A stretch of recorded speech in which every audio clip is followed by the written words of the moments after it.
本视频中英文双语。This video will be in both Chinese and English. 6月4日，今天是6·4天安门屠杀事件34周年。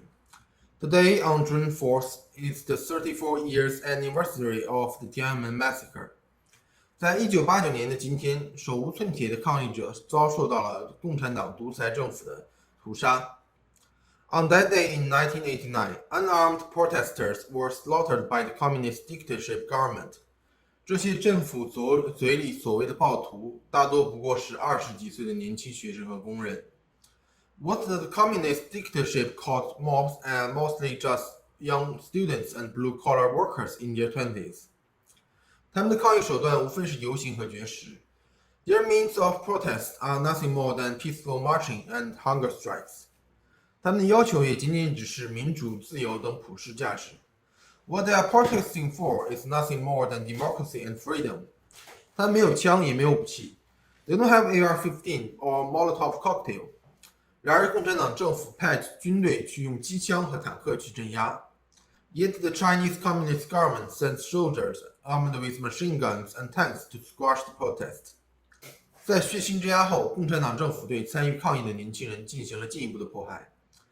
After the bloody massacre, the communist government continued its persecution on the young activists.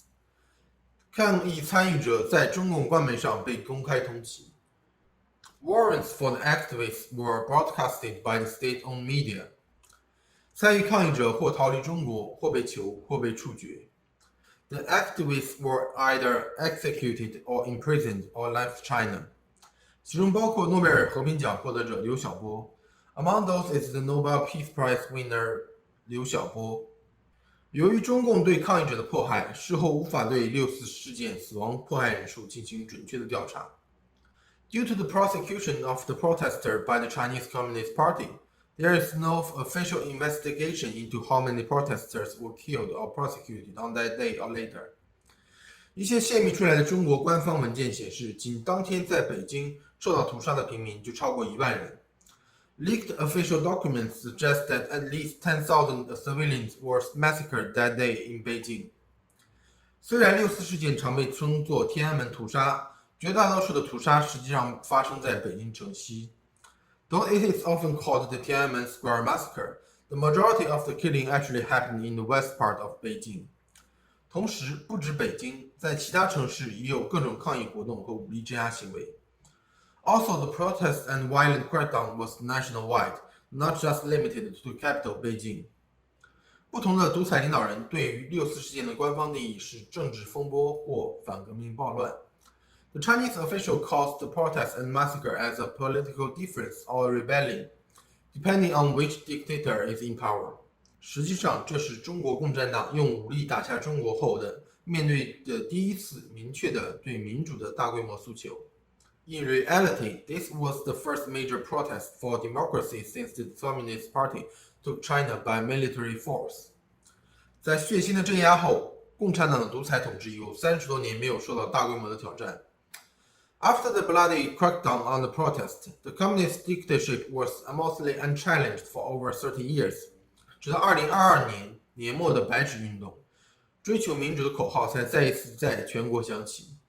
That was changed when the demand for democracy surfaced widely again during the White Paper Revolution in 2022. 白纸运动源自于对习近平疯狂抗议政策的不满，很快扩展到其他各种对中共独裁政权的不满。The White Paper Revolution started with the anger against Xi Jinping's crazy zero-COVID policy, and later included all kinds of problems caused by the Chinese Communist dictatorship. 不同于上次，这次的抗议没有明确的带头人。Unlike the last time, there was no clear leader in the protest. 这很大程度上是因为中国共产党擅长通过抓捕带头人的方式来镇压抗议。This is mostly because the Chinese Communist dictatorship often squashes protests by targeting the leader. 不幸的是，在封控取消后，白纸运动失去了动力而迅速消停。Unfortunately, the White Paper movement quickly died down after the zero-COVID policy was revoked. 然而，造成封控政策惨剧的源头，中共的独裁问题并没有任何的改观。However, the root of the crazy zero COVID policy, the Chinese communist dictatorship didn't change. 抗议者为了生计迅速回到工作岗位上，而中国独裁共产党则开始了秋后算账。The protesters returned to work to provide for their family, while the Chinese communist dictatorship started running up protesters and sent them to prison. 跟天安门事件一样，众多事件参与者或被捕、判刑或失踪。Just like the Tiananmen Square massacre, a lot of the protesters were either arrested and sentenced or completely vanished. 如今，随着中国经济状态恶化，被经济繁荣掩埋的各种独裁政治问题也不断显现出来。